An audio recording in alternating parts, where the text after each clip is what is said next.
আসসালামু আলাইকুম। সবাইকে চড়ুই ভাতি চ্যানেলের পক্ষ থেকে শুভেচ্ছা। কেমন আছেন সবাই? আজকে আমাদের রেসিপি মাছের ঝোল। প্রথমে মাছগুলো লবণ, হলুদ ও শুকনো মরিচ দিয়ে মাখিয়ে নেব। চুলায় একটি ফ্রাই প্যান দিয়ে চুলার আঁচ কমিয়ে নেব। ফ্রাই প্যানে তেল গরম হয়ে আসলে লবণ হলুদ মাখা মাছগুলো দিয়ে এপাশ ওপাশ করে ভেজে নেব। মাছ ভেজে নেওয়ার ফলে স্বাদ আরও বেড়ে যায় এবং মাছের গন্ধ চলে যায়। এরপর অন্য একটি কড়াইয়ে পরিমাণ মতো তেল দিয়ে তার মধ্যে দিয়ে দেব পেঁয়াজ। পেঁয়াজ একটু লাল হয়ে আসলে তার ভিতরে এক এক করে দিয়ে দেব রসুন বাটা, শুকনো মরিচ বাটা, আদা বাটা, জিরে বাটা, ধনে বাটা দিয়ে ভালোভাবে নেড়ে চেড়ে নেব। পরিমাণ মতো লবণ, গোলমরিচের গুঁড়া, হলুদ ও গরম মশলার গুঁড়া দিয়ে ভালো করে কষিয়ে নেব। এবার পরিমাণ মতো পানি দিয়ে দেব।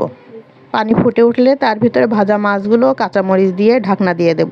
10 থেকে 15 মিনিট জাল করে ঝোল যখন কমে আসবে তখন চুলার আঁচ বন্ধ করে দেব। এই যে আমাদের মাছের ঝোল রেডি। এটা খেতে অনেক সুস্বাদু হয়েছিল। এতক্ষণ আমাদের ভিডিওটি ধৈর্য ধরে দেখার জন্য সবাইকে অসংখ্য ধন্যবাদ।